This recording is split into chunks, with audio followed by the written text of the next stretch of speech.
What is up, wrestling fans? Welcome to another Pay-Per-Viewpoint edition of the Smark Moment Smack Talk podcast. We've got SummerSlam 2022 coming up this Saturday, and we are going to break down the card as what is currently scheduled, which currently even has a little adjustment even from today.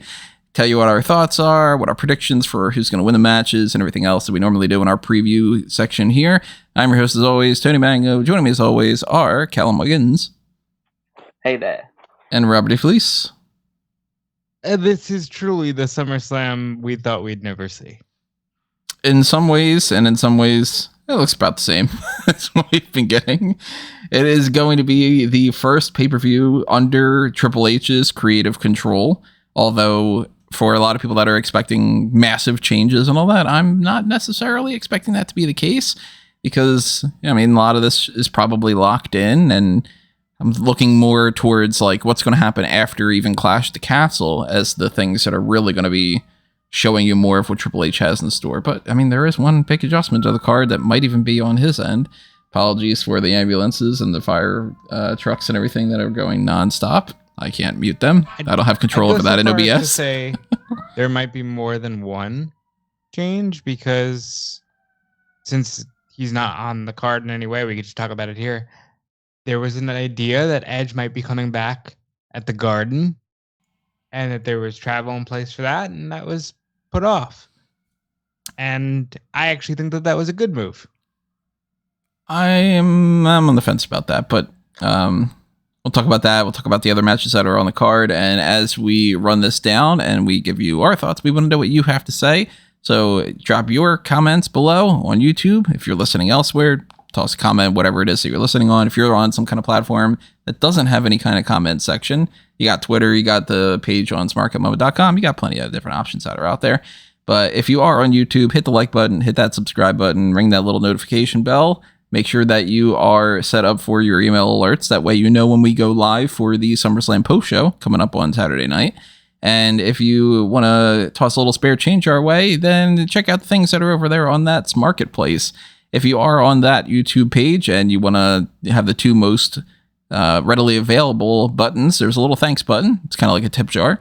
There's also the join button. And the join button gives you access to the members only content. It's the same thing as patreon.com/smarkoutmoment, where you can get the Darkcast, you can get to pick your poison tier, or you request certain things that you specifically get us to do, or even if you just want to toss a buck our way. There is that, lending a hand tier that's just like, hey, look, $1 a month. I think you guys are worth $1 a month with your content, and I want to help out.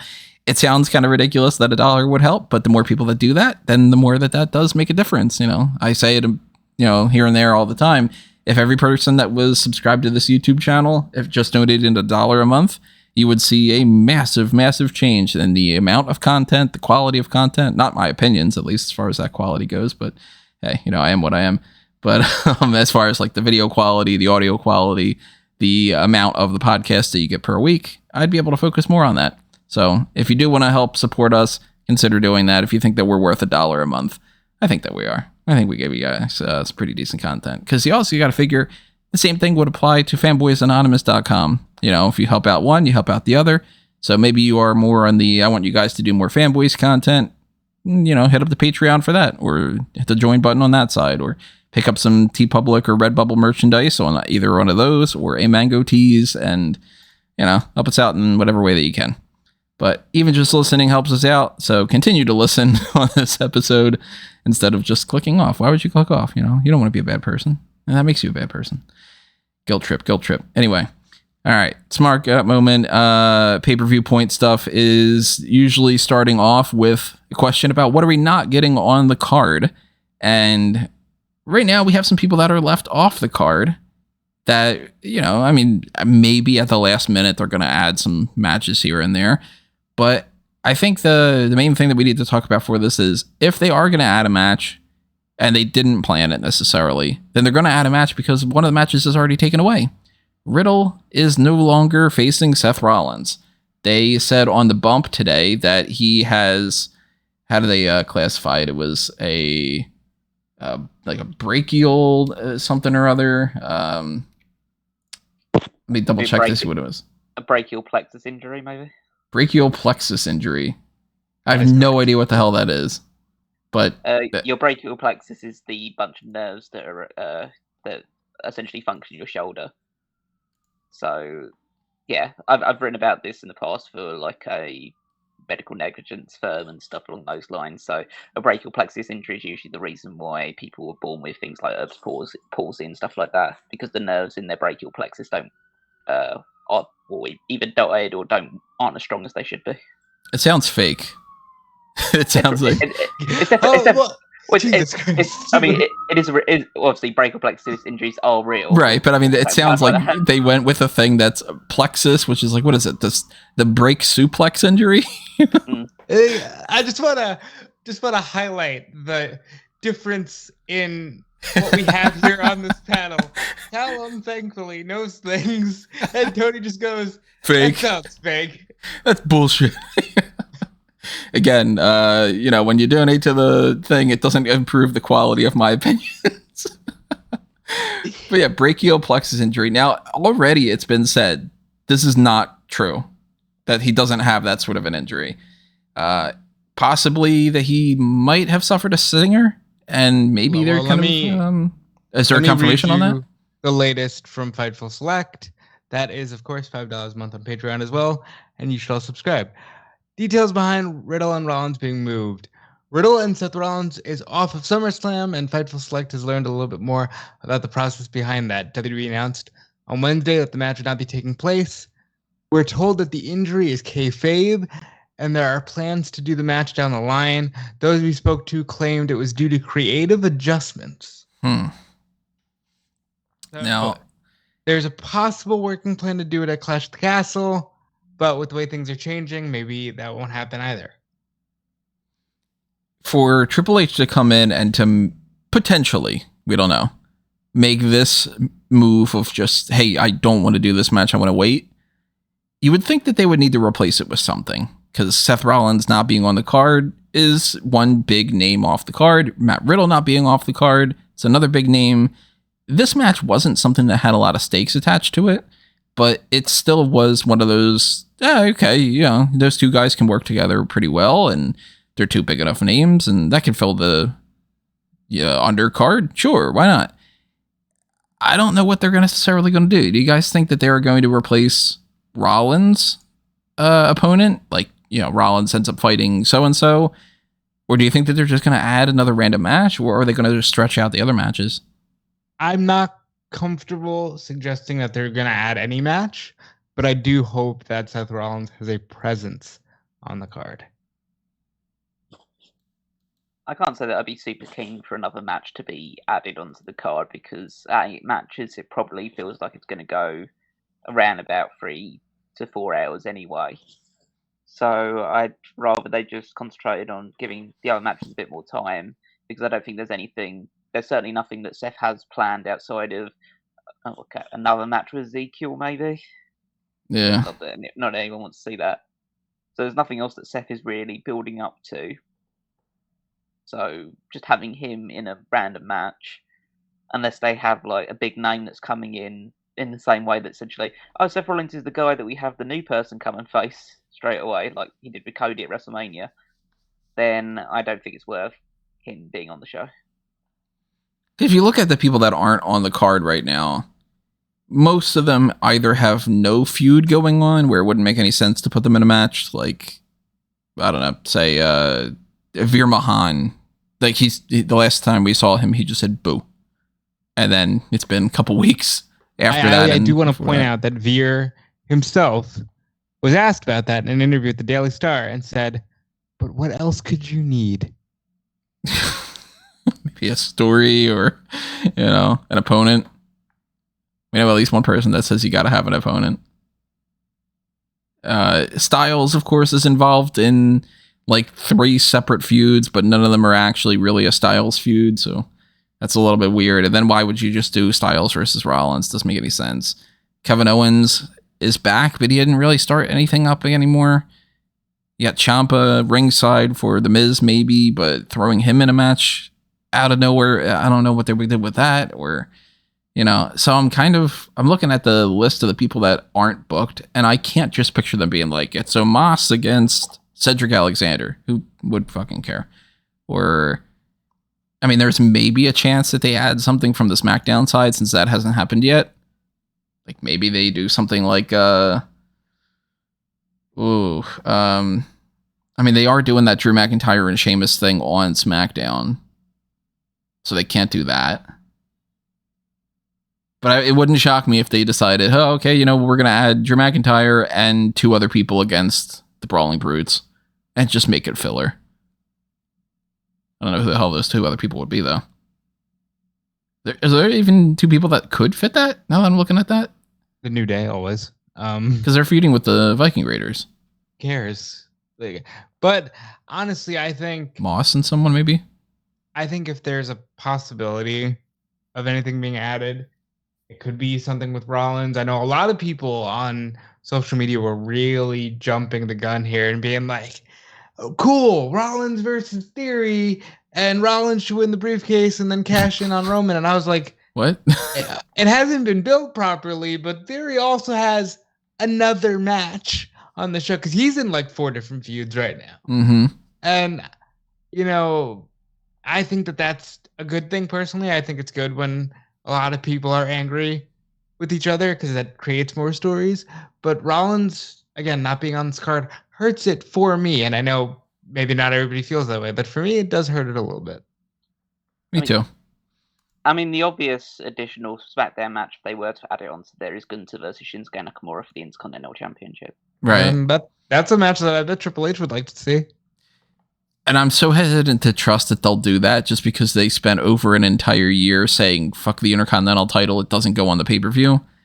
But that's something I could see Triple H. But that's the thing is, yeah, it's been a year of that, but that's because Vince has made that call. And Triple H might just come in and just be like, this has been stupid. I don't want to do that. Let's put the title on there. You know, I still kind of think that they're holding back and they want to do that for Clash at the Castle and make that a decent deal. But I mean, you can do the Shinsuke match and then you can do something else set up, you know, for Gunther. I don't know who he could really fight, but you know, maybe Gunther fights Shinsuke in a gimmick match at Clash at the Castle or something. I don't know. But that's going to be all up in the air. I don't think that there's any other matches outside of the Riddle thing, the replacement. I can't picture them just being like, I don't know, it's a Shotzi against Xia Li on the card because, you know, what the hell. But we do have some other matches, so maybe they stretch things out. Maybe they do something else. One match that I do think is going to get some sort of an adjustment is the Judgment Day against Mysterios. And you were mentioning this earlier when you're talking about Edge possibly being at Madison Square Garden. This is a no DQ tag team match. They would not make it no DQ if there wasn't a plan to have something happen. Because they do not care about tag team matches. They do not seem to be putting a whole lot of focus on this feud. It's very bare bones. I hated all of the material from Raw this week about this. Like the appearance of Aaliyah trying to be like a tough chick, and I thought that was fantastic. I just like Rhea Ripley beating up the entire Mysterio family was a good call. I liked Buddy Murphy's response about that those 2 are going to fight for custody of him. I think Edge is returning to cost the Judgment Day. Probably. That sounds like a good idea. And I think the disappointment thing here is, if that's the big hook on this, I really don't want to watch the match leading up to that. I just want to see the Edge thing. And if he doesn't appear, then I'm really going to be disappointed because I don't care about Dominic and Ray against Finn and Damian. Finn and Damian have been really losing a lot of traction. Dominic, of course, is Dominic. You know, he's not the biggest wow factor. And Ray is Ray. Ray's great, but this isn't the best thing for him. Listen, I think that it's a great move to not have Edge come back and then just in 6 days try to pretend like there's a huge major feud going on. If you have him come back and cost them a match and then build a feud to Clash at the Castle, I'm more okay with that. And I haven't hated the matches. I've hated the story because Finn and Damian are doing nothing. But I haven't hated the matches, so put it in no DQ. I think it'll be a serviceable enough time on the pay-per-view that I will actually enjoy it. Yeah, the match itself I had to have very little investment in. Like it should be functionally fine, but like it's nothing really excites me about the match itself outside of essentially seeing Balor and Mysterio work together more. But outside of that, there's really nothing much going for it. The only thing this really has to sink your teeth into is the potential of the Edge return. I didn't think consider this until only recently when I heard someone just like say it, and it got my mind going.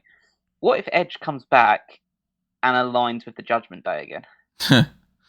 It could happen. Yeah, I don't think it's out of the question, especially now that if Triple H comes back and says, okay, we're not going to do any of the spooky bullshit that we said before, so why don't you come back, take over the group, and basically say you did the right thing, or you showed me that I was weak because I let that happen. Now I'm back, and now I'm going to lead this thing properly. Now, yes, be great. Because, like, anything that just says, hey, sorry about that, that was stupid, let's take two. But I believe they've already started creating Radar Superstar merch. And I think we're just getting Edge again, which is fine. But I also was interested in seeing where the Judgment Day could have gone.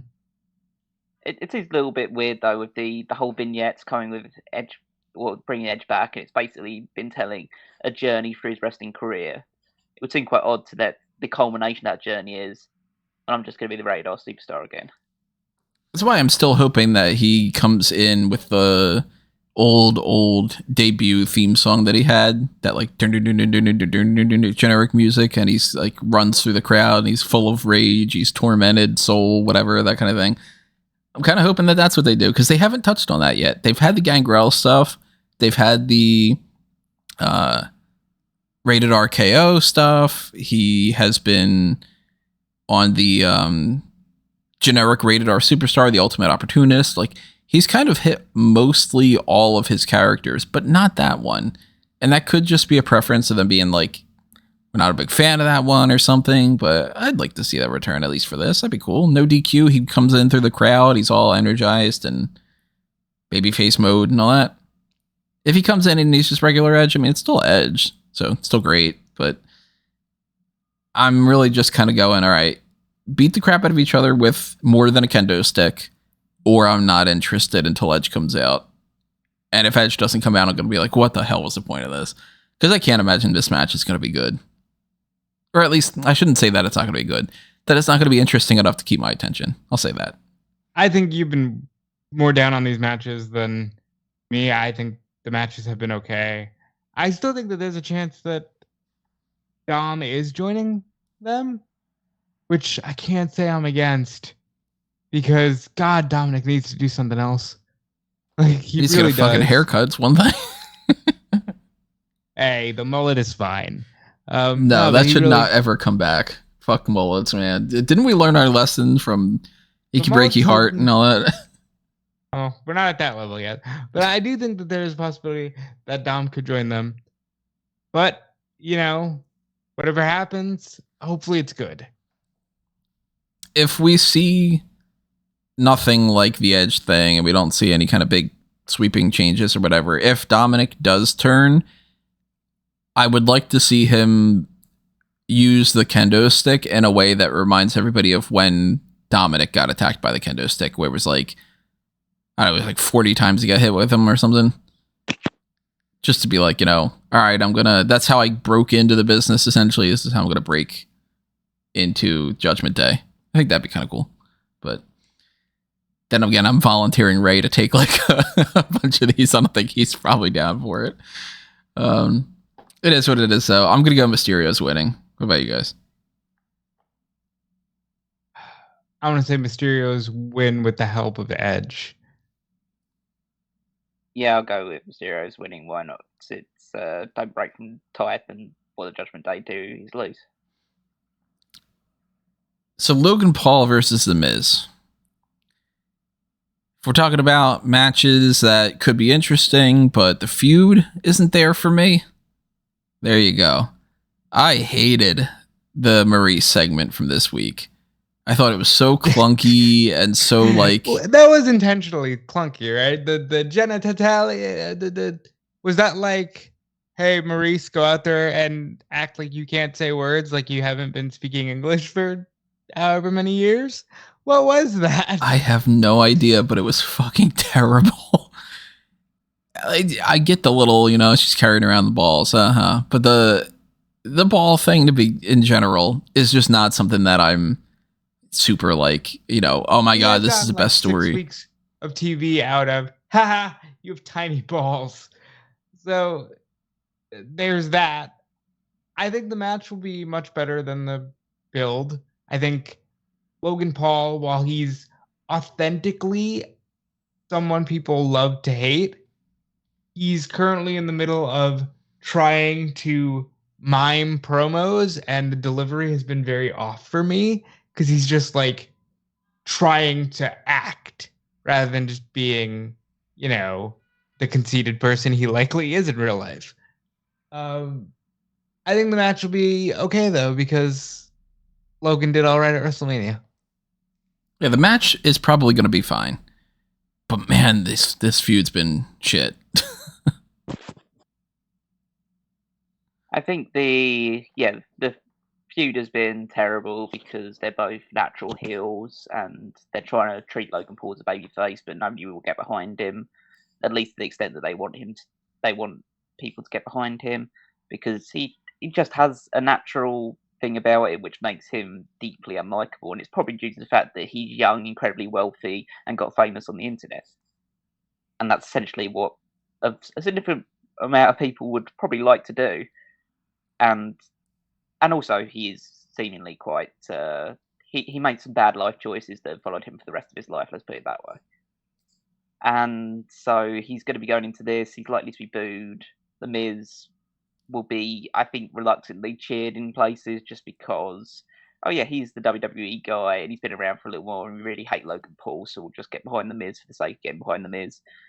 I have reservations about the match, and it's mainly due to the fact that the Miz is a really boring wrestler. So I don't think Miz is going to help elevate this match in the same way that when Logan Paul was wrestling Rey Mysterio, like, okay, that's pretty cool because Logan's athletic and Mysterio can do a lot of cool stuff as well. And the match against the Miz, where there's going to be rest holds and all this stuff as well, and we're going to have to build up to a Logan Paul comeback, which no one really wants to get behind because everyone wants to see Logan Paul lose. I think this is going to be difficult to watch. Not in the sense of like, I don't think anything's going to go badly botch-wise. I just think it's going to be a really weird atmosphere, and so it's going to hurt the overall enjoyment of the match. Yeah, I'm not expecting this to be some kind of even 4-star type match. I think it's going to be clunky. It's going to have some growing pains in it. Like, I mean, Logan Paul wrestling in a tag team match, he can come in, he can do a couple spots, and then you can tag out and everything. But a full match focused on him, there's going to be moments where he needs to be in charge of the match. He needs to be dictating the pace. The heels typically do, but I have no concerns about that. Logan Paul, and again, maybe it's just a case of like just seeing him in that one tag team match. I think he's a better wrestler than The Miz. So I have no problem about his performance in the match. I'm gonna just be sitting on my hands in the 2 or 3 minutes where Miz has got him in a headlock in the middle of the ring, and just preening to the crowd. The old Randy Orton spot. Yep, exactly. And so Logan Paul's performance is certainly not something that's a worry for this one. But the worry is the overall atmosphere surrounding the match and the fact that the result is pretty much certainty. So there's no real jeopardy involved either.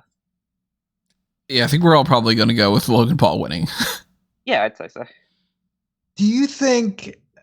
All right, I'll try to keep the what changes will Triple H bring questions to a minimum.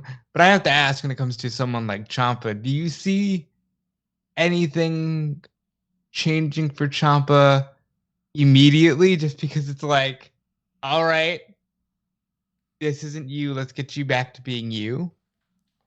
I'm hoping that after this match happens that we get Ciampa turn on The Miz, and the justification for it, if WWE wants to just be like, hey, we'll steal this idea, go ahead, you should be paying me, but whatever. The easiest justification is he says, remember when I said that I wanted all the eyes to be on me, and the best way is to do that through The Miz? Well, this whole Logan Paul feud is something that's really like getting a lot of media attention, whatever, and fuck The Miz. Now I'm going to be the guy that beats up The Miz, and I'm going to get a lot of attention because you've got this big feud going on. Haha. Easiest way to do it. Did you guys see the online promo that The promo? Yeah. No, Yeah. I didn't see that. What was that? It was just a promo that it was Kevin Patrick interviewing The Miz, but Ciampa essentially just did the promo for The Miz, and Miz just stood there. He basically cut The Miz's promo for him, talking about how great The Miz is and everything that he's achieved. The fact that Logan Paul was just coming out of nowhere and expecting to be the big deal. And literally in a minute, he made me more interested in seeing Ciampa versus Logan Paul than this entire feud with The Miz has done. So, but yeah, I hope that there are bigger things for Ciampa under Triple H's direction. But I think it's still going to take some time to get there because I think it's a gradual process at this point in time. Stability is the key at the moment to reassure the stakeholders that Vince McMahon's departure isn't going to jeopardize anything. I'm really excited about that draft. My thing is, the stock went up, right? So now if you can play on that and then say, hey, look, we'll make it better. Because there have been a few questions here and there about the ratings on the media calls. So if you can assure people in that way, and there are the rumors that Triple H wants to make a big creative splash at SummerSlam. I don't think it's here. I'm just saying that Ciampa is one of those guys that, well, now that he's still there, I hope can get away from being a nothing character with The Miz. I think the likelihood that this Ciampa Miz thing is going to continue too far is very slim. Because I can't imagine the Triple H just looking at that and going, that's what I wanted for Ciampa this whole time. I've been waiting for this thing to manifest. And yeah. That's not Ciampa. But we'll see. But we're all going to go Logan Paul winning that one. Might get some disagreements on this one. I don't know. Bianca Belair versus Becky Lynch, Raw Women's Championship. I think it should be as straightforward as Bianca Belair retaining. I'm done with the feud. It's been a year of these people going back and forth where we've had Belair had her opportunities, and then they just said, let's just have her do that all over again with the WrestleMania. She beat Becky at WrestleMania. That offsets the SummerSlam thing, and then she had a couple more matches with Becky, and then now we're doing it again.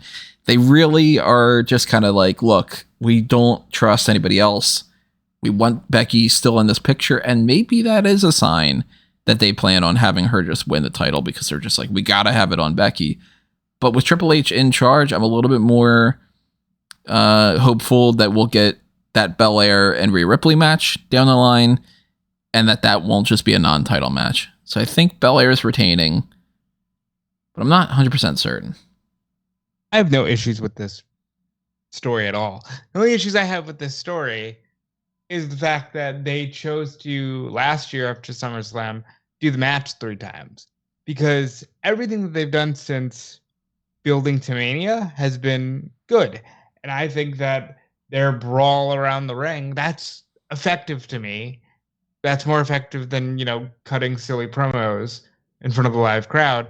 I'm looking forward to this. I think if they're the 2 best women in the business, don't fuck with it. Let them fight again. I do think Bianca wins, but I wouldn't be against Becky Lynch winning. I just think Bianca wins because Bayley's got to be around the corner. Bayley's got to be here somewhere. So I think Bayley shows up on Raw on Monday and faces Bianca moving forward. Yeah, I think this is a bit of a toss-up. There are multiple factors to consider outside of just the match itself, and the fact that, as Rob says, these are the 2 best women on Raw at the moment. So I don't see any reason against putting them against each other again, despite the fact that they've been facing each other a lot. I feel like this is the best match you can put on in the Raw Women's division at the moment. So why not play it back? Hopefully it's the last one, though. I think they should have made some sort of bigger fuss about potentially this being Becky's last chance at the championship while Bianca's champion, just to build up the narrative and get that whole thing about Becky being so crazy, like focused on regaining that championship, that just pushes her over the edge, and it adds a bit more stakes to this one. But then there's other factors to consider. Alexa Bliss on Raw said that she's coming after whoever wins this match, so she's babyface, or at least at the moment. So that would lend itself more to a Becky Lynch win.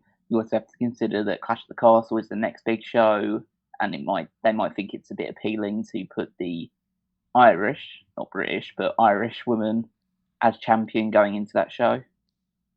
Again, that's just a whole different, like, whether they look that far ahead. It's not like Bianca is unpopular in the UK, but they might feel, okay, Becky can go on all the talk shows and be the champion, and that helps build the brand in the UK a little bit more.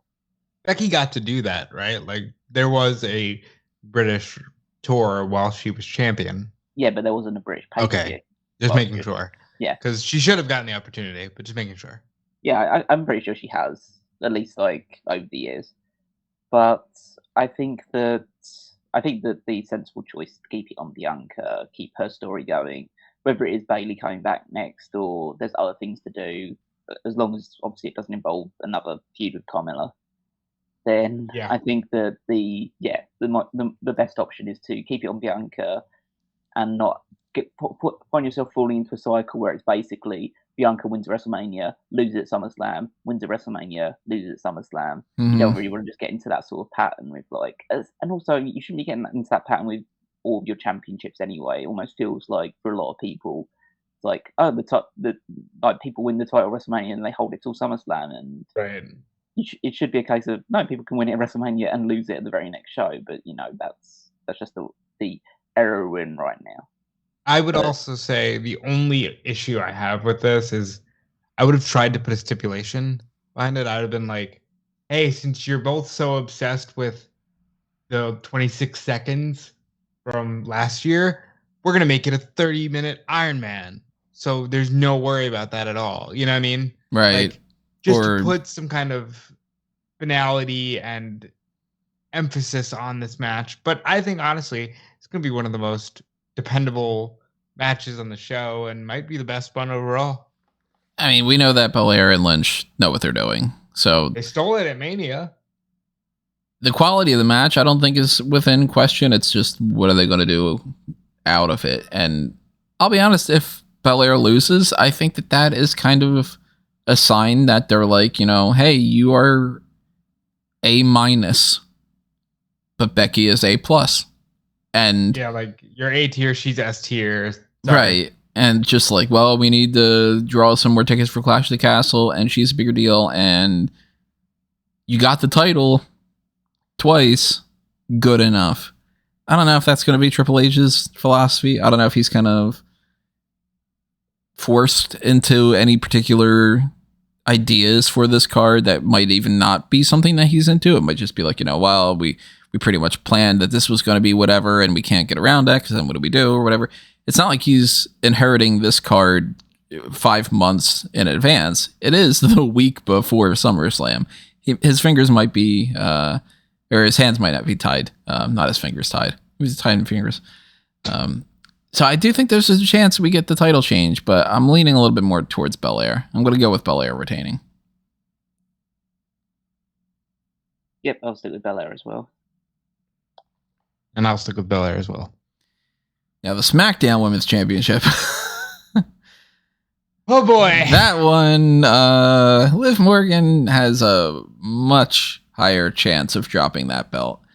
And I know that that's going to upset a lot of people, and it might be the wrong perspective to have for it, because it might just be like, look, obviously Ronda Rousey more than likely would win that match, because Ronda Rousey's been really protected, and Ronda Rousey is far above different class tier of Liv Morgan, how she's been booked over her career.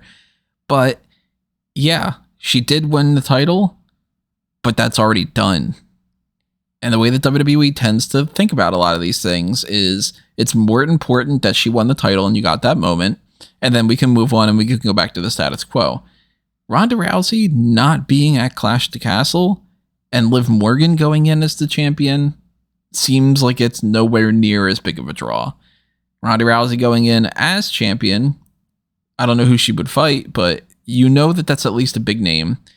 And I don't think that they would do Ronda versus Liv. I think that they would do something else and just build that up in the meantime. But I'm a little bit nervous for the Liv Morgan title reign. I think that there's a chance she loses here. And I'm actually kind of leaning a little bit more towards Ronda winning that belt. I don't want it to happen necessarily, but I think that that is where they're going to go. I do want to throw this out there just because I'm getting in the mindset of, I think there are too many people at this point just saying, all right, Liv got the moment, take the belt off her, that they might not go with that. I can't say I have a strong desire to see anything happen one way or the other, because Liv is like, she's like Ray in a sense that, all right, the moment was in her winning, not necessarily in the reign, but I also think that you shouldn't necessarily go against Liv holding the belt for a while and potentially inspiring new fans or increasing a fan base. Because Ronda's Ronda, and Ronda and Becky, they could have a match without a belt. I don't know if you necessarily need a belt going into that one, but I also think it is Ronda, and we are going to Clash at the Castle, and then Saudi after that. Do we need it to be Ronda? You know what I mean? I'm gonna say they don't switch it here. I'll go with Liv Morgan retains because it's too obvious to have her lose. Well, think about it this way. If Liv Morgan retains, who could she possibly go up against for either Clash to Castle or Crown Jewel that is anywhere near... When is Extreme Rules? It's after Clash, right? No, I think it's after... Or actually, I don't know for sure. Let me double check. It might be after Clash. So maybe you do the three-way with Charlotte and Ronda at Clash, and that's how you get it off of her. But I think Morgan can survive for at least a month. Yeah, it's Clash on September 7th or September 3rd. October 8th is Extreme Rules. Then November 5th is Crown Jewel. 26th is Survivor Series. All right, I think Morgan can get out of SummerSlam with the belt. I think that if Liv is to get out of SummerSlam with the belt, it's going to involve Charlotte Flair in some capacity.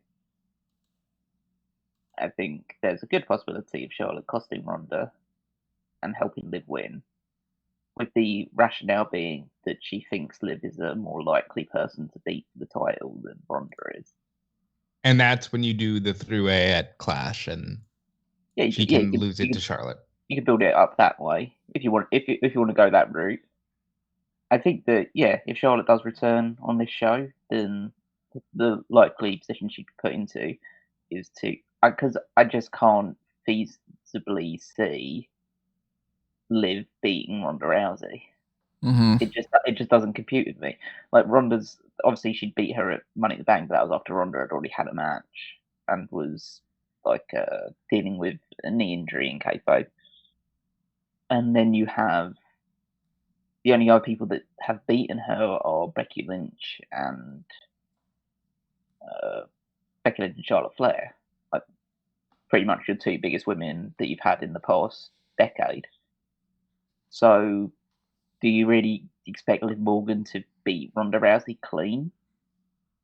I just can't picture it. If they did it, I'd be absolutely shocked and feel like, okay, they're actually really behind her. So if they do want to go that route and they really do want us to feel like, okay, they actually have something significant going with Liv, this isn't just a flash in the pan title win, they actually see something in her to be like a top name going forward, then sure, have her beat Ronda Rousey. It's wrestling, it's fake. It doesn't matter if it's doesn't compute in my mind immediately. If she wins, she wins. But the more realistic side of me says, okay, if she's going to win, then someone's got to cost Ronda, and that the most likely candidate for that is Charlotte Flair. So I'm going to go with, That's again adds to the bigger issue is, do I go with Liv winning because of Charlotte Flair's interference? Do I go with Liv winning due to disqualification because Charlotte attacks Ronda? Well, actually, be Charlotte attacking Ronda Rousey. So does Ronda Rousey win by disqualification due to that, or is it a no contest because Charlotte interferes? That's kind of the three scenarios I'm pitching in my head right now, and in that case, I'm gonna go with Ronda wins by DQ. That's a little bit more where I'm leaning, because I think that their game plan, and this could be totally wrong, and maybe this even could be their philosophy and it could have changed already, but I do think that triple threat makes a lot of sense. Not that it's what I would book, but based off of just history, I think that having Charlotte and Ronda counterbalance Liv at Clash at the Castle, because look, I mean, Liv Morgan is popular. She's got a lot of fans, but you cannot sell me on the idea that Liv Morgan against Lacey Evans, for instance, is a draw that's going to be equal or surpass anything with Ronda Rousey. Even if it was just Ronda Rousey at the last minute against Shayna Baszler, and they literally just do the, hey, me type of build, people will be more interested in that, in the grand scheme of things. Liv Morgan could be in one of those positions where they do the thing that we hate, but they do it, where they end up having her drop the title, and then she cuts a promo afterward. This is a setback, but you guys stuck with me all the time leading up to winning that title, and I can promise you that I'm going to win that title back. And then they go, all right, now move on. You'll never win it again. But yeah, that's what they did with some other people in the past. They've done it with, I'm pretty sure Nikki ASH cut some kind of promo about, hey, I'm going to turn things around and win the title back. And you won the 24/7 title back? What do you mean? Yeah, 24/7 one at the very least. I'm pretty sure the Big E cut a similar promo about, hey, this is a setback, but I did it before, I'll do it again, et cetera, et cetera. And I'm just not feeling confident at all that they are going to look at any of the possible feuds for Liv Morgan and say, that is where we're going for Clash at the Castle. Plus, I don't see that they're going to do just a random Ronda Rousey match. They could just have Ronda against Charlotte, and it's non-title and it's whatever, or it's Ronda against Bayley, or it's, whatever it might be. I don't know. But, you got to talk about the time that you have on these cards, and they don't typically add matches like that would just be, all right, Liv Morgan's going to defend the title and all that, but separately there's a Ronda Rousey match. Nah, they're just going to say put the title back on Ronda. So I'm not against them doing that. And again, not knowing how much can change quickly, I would hope that Triple H would say, hey, listen, we have to do this right now, but, we see the value in you. Don't worry. You're not going to fall off the face of the earth. Because quite frankly, now that Hunter is in charge, I feel more confident that we might see movement with the women's tag titles and just more for the women in general. Mm-hmm. I think we got to get there. And if they decide to go with Ronda just to, have the strongest roster possible, I would understand that. I'm still going with Liv for now, but I would understand. This is jumping ahead for some of these, but I think it's worth factoring into what might be plans for SummerSlam. We don't know if they're going to do the same setup, Raw versus SmackDown, that they've done for Survivor Series.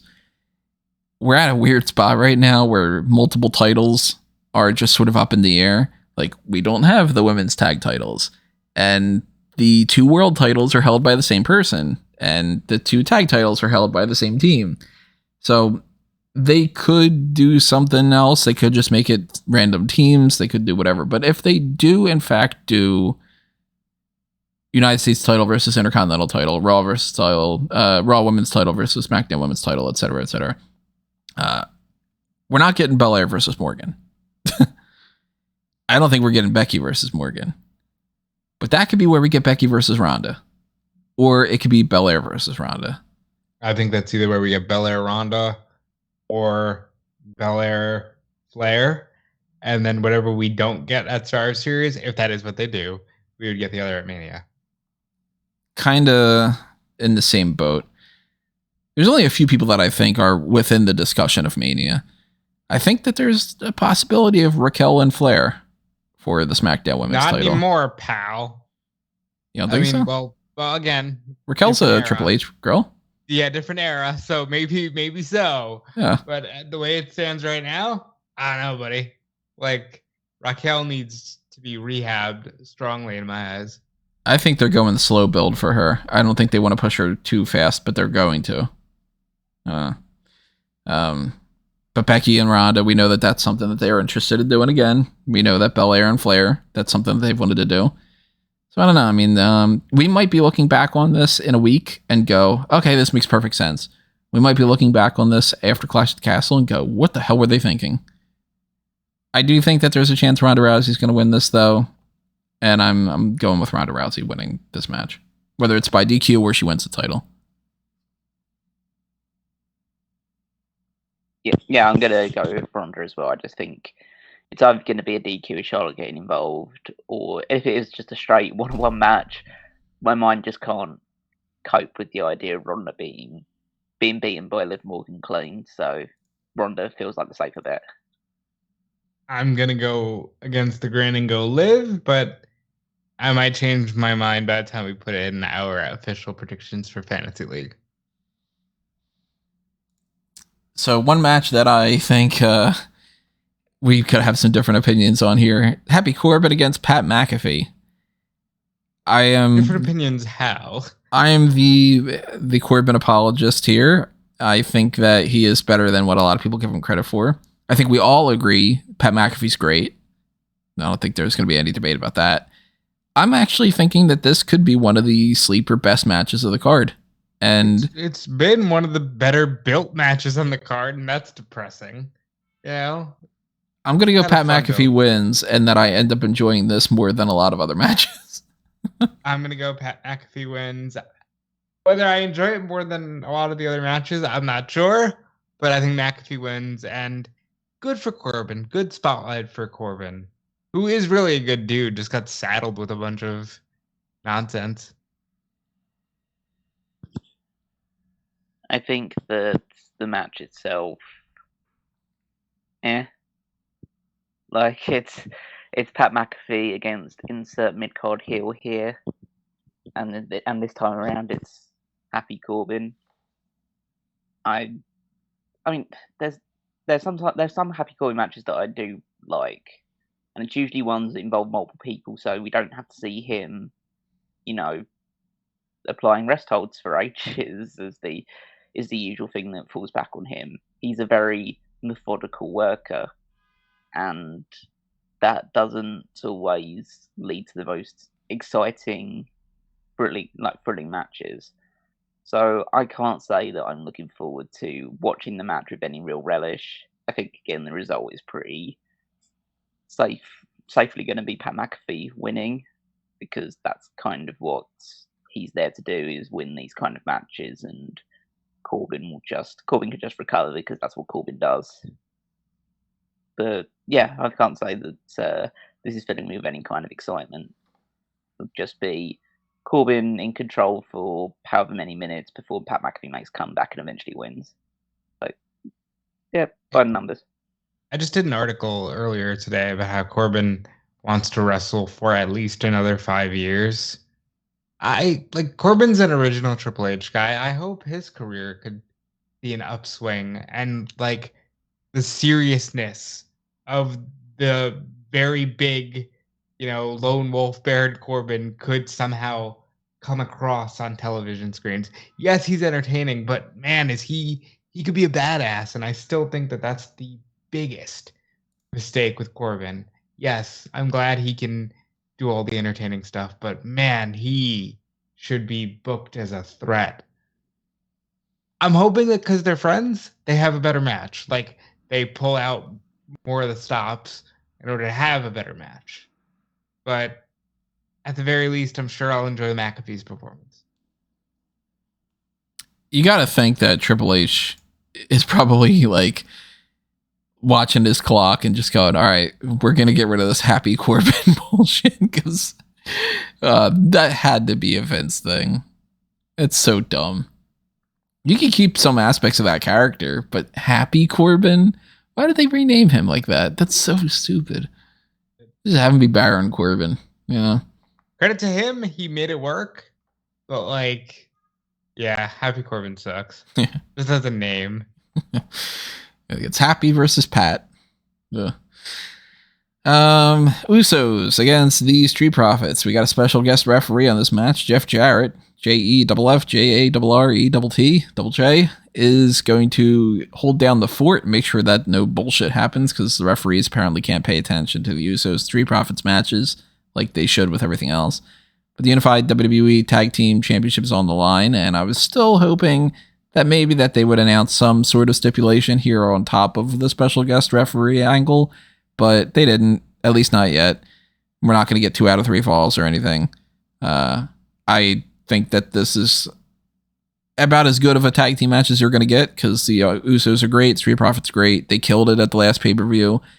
I don't think it's going to be as good as the 2 out of 3 falls match that we got on Death Before Dishonor, at least. Oh my god, what a match. Most of that card I was just sort of bored with, but that match was great.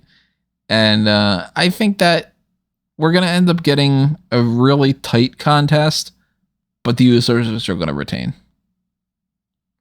So before the weird Jeff Jarrett involvement, the story of this match was, despite the lack of any signs on television, the bump, NXT, Raw, and SmackDown would all just stop and go, hey, so I hear the Street Profits are having issues with each other. So is this the last hurrah of the Street Profits?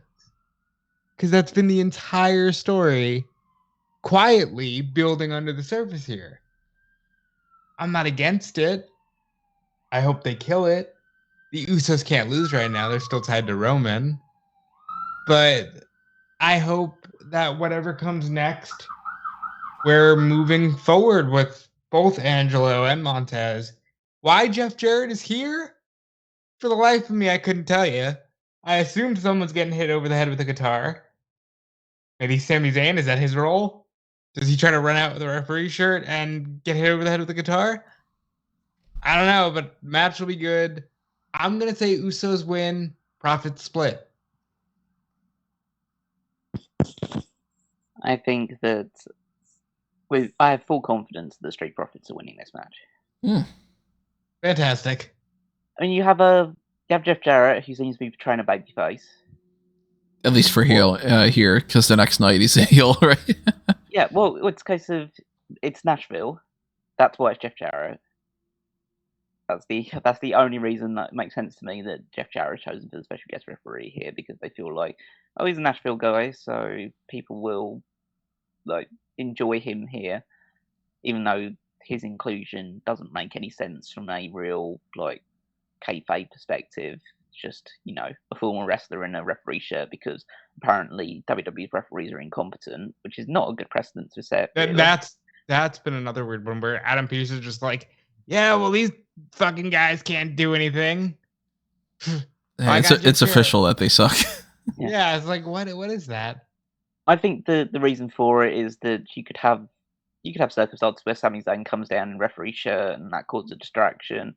I think there's a good possibility you have something where the Usos get the quote-unquote victory, but Jeff Jarrett then spots that either the foot was on the rope or the shoulder was up or something like that and calls the match to be restarted because he's got more authority in that regard, or he's not going to let this result happen here. And then you have the Street Profits get the victory. And realistically, the reason why I'm saying that is because at SummerSlam you get a title change, it's a big moment, and then they could lose the title to the Usos the very next week. That's basically the rationale. I don't think they're going to have a long reign as tag team champions, but I think that the story calls for them to win titles on this show. Does Ric Flair come down to beat the fuck out of Jeff Jarrett? No, I'm not expecting that. It is weird that that's happening though. Like out of nowhere, then on this weekend, it just becomes the Jeff Jarrett show. And for anybody who's wondering, there aren't currently plans for us to do coverage of the Ric Flair final match thing.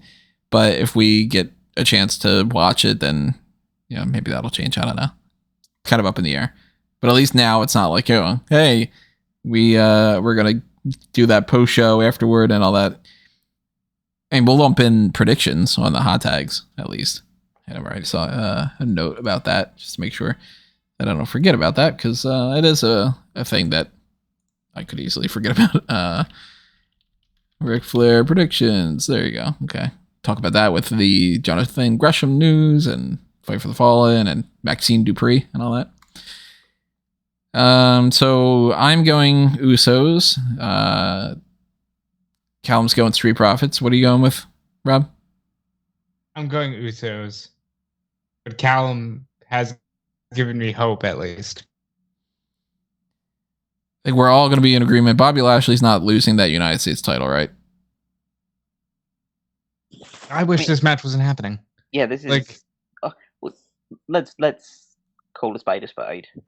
They're doing the exact same thing with Theory as they've done with every single male that wins the briefcase and holds it for an extensive period of time outside of obviously the first ones where they actually seemed to know what they were doing. And that is, he hasn't won a single match since he won the briefcase. Yep. He is the piece of shit heel that rubs everybody on the roster the wrong way, starts a whole bunch of feuds, has some kind of hovering around a mid-card title, and loses and loses and loses because the idea is, well, eventually he might win the title and then it'll all be erased from that. Except they're making it very clear that look for a cash-in by the end of the show. Right. And they could do something where they end up being like Bobby Lashley beat him so bad that's why he didn't. But if people are at the end of this, I mean, we might as well just lump this discussion in together. That last man standing match for the Undisputed Universal title, Roman Reigns against Brock Lesnar. The hook of that, outside of just if you want to see the last man standing match, is will Theory cash in? And if we go with, Lashley retains, it's just a generic match, and then Roman Reigns retains or Brock Lesnar wins, I highly doubt that, and then there's no Theory cash in, no even tease of that, people are going to be like, well, then what the fuck did you do this whole thing for? And even if they have on Monday Night Raw, Theory comes out and goes, Lashley beat me up so bad that there wasn't my opportunity to do that, people will be like, that's bullshit. You set this up specifically for that moment. And he's feuding with Dolph Ziggler. He's drawing the ire of AJ Styles. The Usos don't like him, but he's also teaming up with the Usos against Drew and such. They are just throwing... Madcap Moss beat the shit out. Right, Everyone on this roster has a gripe against Theory. So I think at the very least, he needs to try to cash in and be stopped. Right. By Ziggler, be stopped by AJ. He'll be stopped by everybody. That would at least make for good TV. I think maybe the plan here was build up enough enemies so that way somebody interferes and costs him the United States title match, and somebody interferes and costs him the cash in. And it could be a matter of like, I don't think McIntyre is getting involved. I don't think that the Usos are necessarily going to get involved, but I think Ziggler could cost him the United States title match. McIntyre could stop him. Let's assume he wins the Donnybrook on Friday, and then say, no, you're not cashing in. I want to beat Roman. They could do that. Yeah, it could be McIntyre. Could be the Usos. Could be both. I don't think Moss is going to get involved for the cash-in, but Moss could potentially cost him the United States title match. I highly doubt it. I think it's Ziggler more than anybody. But Bobby Lashley really, he spent 2 weeks where he just doesn't appear. And they're like, yeah, Theory's busy doing other stuff. This Lashley thing feels more like they had nothing in mind for Lashley rather than that this was the plan with Theory. It feels like they knew they wanted Lashley to be US champion. And then they just said, I don't know, rematch to put Theory on the SummerSlam card. But about 2 weeks ago, it became very obvious they're not really They don't care about Lashley versus Theory. They're concerned with Theory being involved in the main event cash-in. I think like Lashley was supposed to have that open challenge. Would have been super cool if like you just would have done that here and put everything in Theory in I'm cashing in tonight after Last Man Standing or during the Last Man Standing or whatever he wants to do. For the record, I think Lashley is not only holding that title for quite a bit, I think that it's him against Gunther at SummerSlam or Survivor Series. Good match. Yeah, I can't. Go ahead. I can't see anything other than Lashley getting the victory here because it feels so soon for him to lose the title. And he's beaten Theory multiple times in pretty convincing fashion. So it would seem going against current form to have Theory get the victory, even though he needs to pick up some wins over time to make the cash-ins. Well, to build up some credibility before he potentially becomes WWE Undisputed Universal Champion.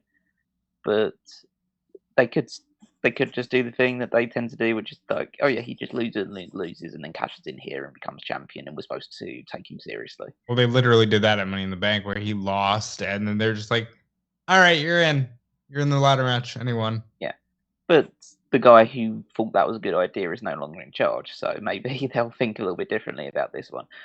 I think that you have Lashley win. He can do a lot of stuff with the US title. There's a lot of people he can feud with. He's a good guy to have as your like mid-card champion because he's a main event caliber talent, so it adds credibility to the title that it very much needs at this point in time. But I think that when it comes to the last man standing match, Theory's involvement, he needs to be involved in some fashion, whether he does actually successfully cash in or it gets interrupted or he fucks it up or something. They've built it up so much that he needs to be involved. Because realistically, that's the only intrigue going into that match because it's just Roman Reigns against Brock Lesnar again.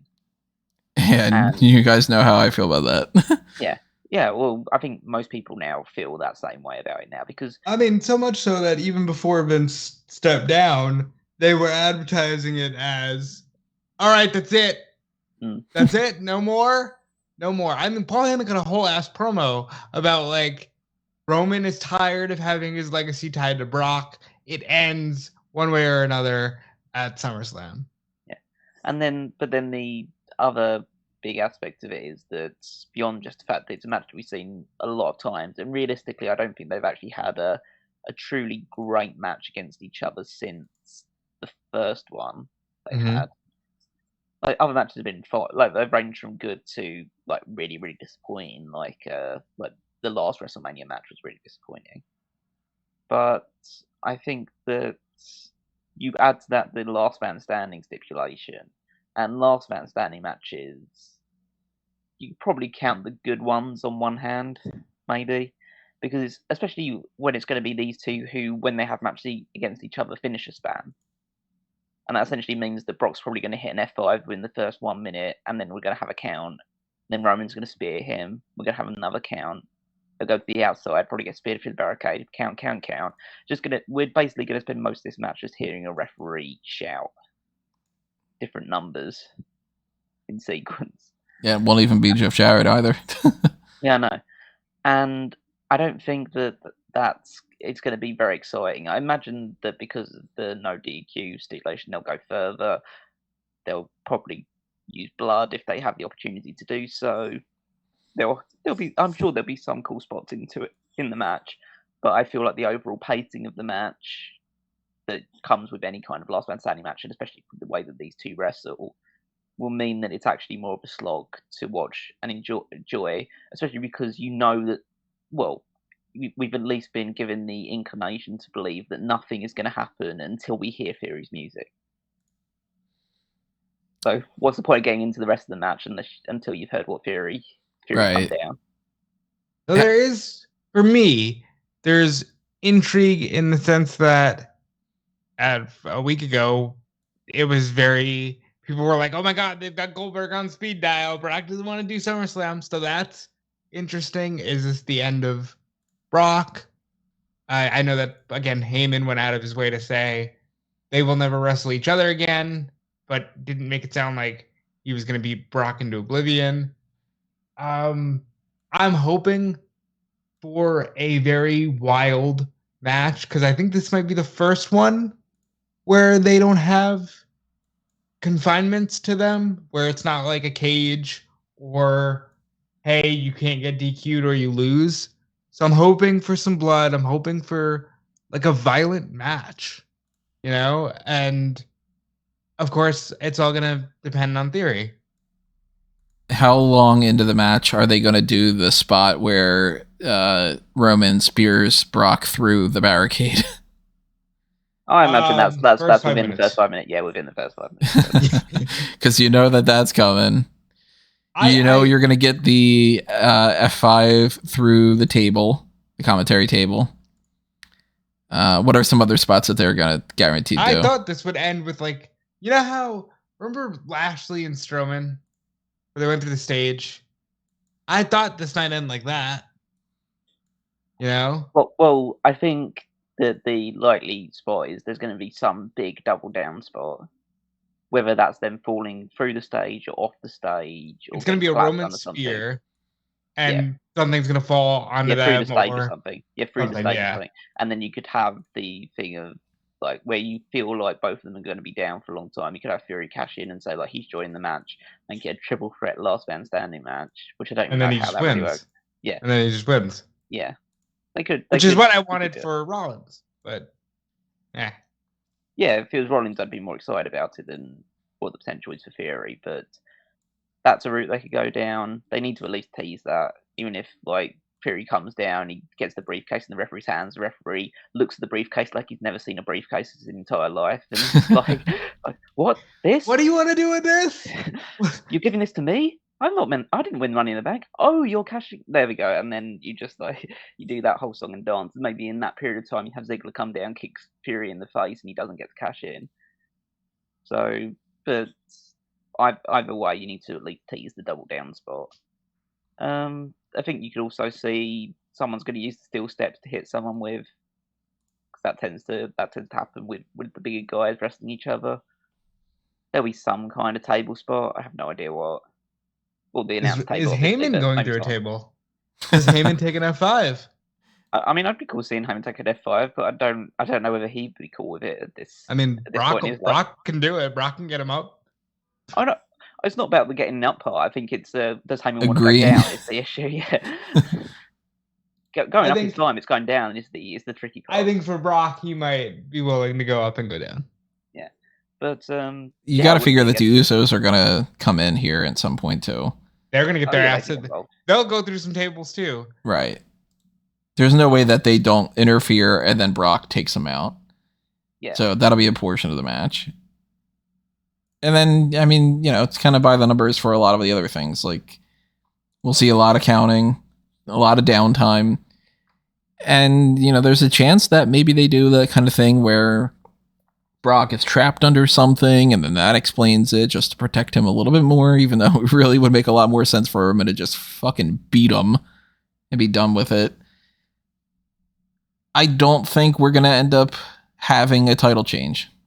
Whether it's Brock or Theory, I think that Roman's walking out with this belt. Or these belts, since there's two for some reason still. I think that aspect, the two belt aspect, changes by Monday.